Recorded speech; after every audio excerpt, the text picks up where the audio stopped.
எந்த ஒரு ஜாதகத்தை எடுத்துக்கிட்டாலும் முதல்ல அந்த ஜாதகருடைய ஆயுள், அப்புறம் அவருடைய தொழில், அவருடைய திருமண வாழ்க்கை, அப்புறம் அவருடைய ஸ்டேட்டஸ் எப்படி இருப்பார், என்ன வேலையில் இருப்பார் அப்படின்றதான் நம்ம மெயினாக ஜாதகத்தில் எதிர்பார்க்குற விஷயங்கள்.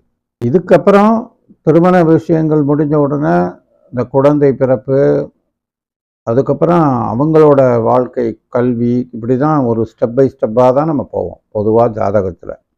அப்படி ஒரு ஜாதகத்தில் ஒருத்தருடைய இந்த ஜீவனஸ்தானம் அப்படின்னு சொல்லக்கூடிய 10ஆம் இடம், அந்த 10ஆம் இடத்துக்கு உண்டான விஷயங்களில் இந்த வீடியோவில் பார்க்குறோம். அதை ஜீவனஸ்தானம்னு சொல்லுவாங்க, கர்மஸ்தானம்னு சொல்லுவாங்க, அப்புறம் உத்தியோகம் சம்பந்தமான விஷயங்களை தெரிஞ்சுக்கிறதுன்னு அந்த ஸ்தானத்தை சொல்லலாம்.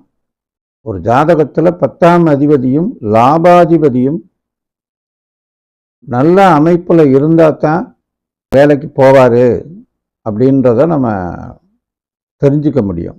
இந்த 10ஆம் அதிபதி நின்ற நவாம்ச அதிபதி, 10ஆம் அதிபதி ராசி சக்கரத்தில் என்னவா இருக்கோ அந்த அதிபதி நின்ற நவாம்ச அதிபதி. அதை பொறுத்து தான் அவருக்கு வேலை நிர்ணயம் பண்ணப்படும்.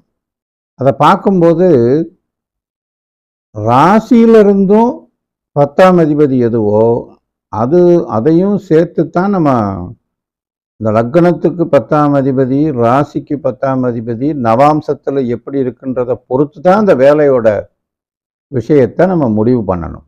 விருச்சிக லக்னம், விருச்சிக ராசின்னு இருந்து 10ஆம் இடத்துல சூரியன் இருக்க பிறந்தார், ஒருத்தர் பிறந்திருக்காருன்னு வச்சுக்கோங்க. அது அவர் உத்திரம் 1ஆம் பாதத்தில் அந்த சூரியன் நிற்கிது. அப்படின்னும் போது நவாம்சத்தில் போகும்போது அது என்ன ஆயிரும், ஆட்டோமேட்டிக்காக தனுசுக்கு ஓடியாந்துடும் சூரியன். அதனால் அப்படி இல்லாமல் பூரம் 1ல் இருக்கணும். அப்படி இருந்துச்சுன்னா சூரியன் வர்க்கோத்தம பலமாகும். விருச்சிக லக்னத்துக்கு, விருச்சிக ராசிக்கு சூரியன் நட்சத்திர அதிபதி பூரம் 1ஆக இருந்தால் நவாம்சத்திலையும் அந்த சூரியன் அதே சிம்மத்தில் இருக்கும். அதாவது ஆவணி மாதம் பிறந்த ஒருத்தருக்கு அவர் எப்படிப்பட்டவராக இருப்பார்னா, ஒரு அரசாங்கத்தில் வேலை பார்க்கக்கூடிய ஒரு அதிகாரம் மிக்க பதவி, மற்றவங்கள்லாம் கௌரவிக்கிற அளவுக்கு ஒரு பெரிய பவரில் இருப்பார். அரசு துறையில் அல்லது அரசாங்க வேலையில், அதுலேயுமே ஒரு அத்தாரிட்டி பர்சனாக இருப்பார். ஆனால் இந்த வர்க்கோத்தம பலம் அப்படின்றதுனால அவருக்கு அந்த உத்தியோகம் கிடைக்கும். சூரியன் சார்ந்த உத்தியோகம், அக்னி முகாந்திரமான தொழில்கள், இந்த மாதிரி அமைப்பு இருக்கும் அப்படின்னு நம்ம புரிஞ்சுக்கலாம். இந்த மாதிரி இருந்ததுன்னா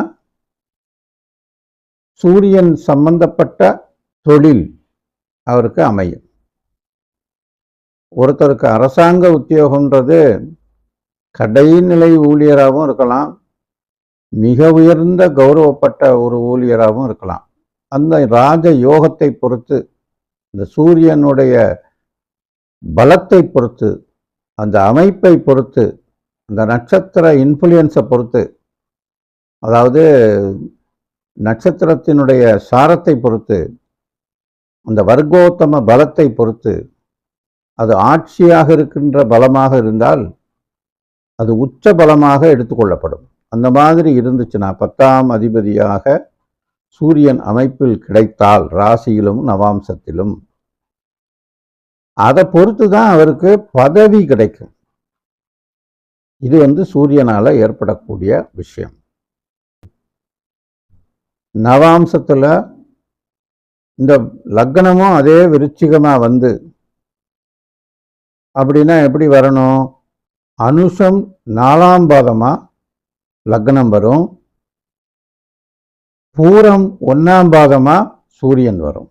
அப்படி வந்துச்சுன்னா அதே விருச்சிக லக்னம் 10ல் சூரியன், நவாம்சத்துலேயும் விருச்சிக லக்னம், 10ல் சூரியன்னு வர்க்கோத்தம பலமாக இருக்கும்.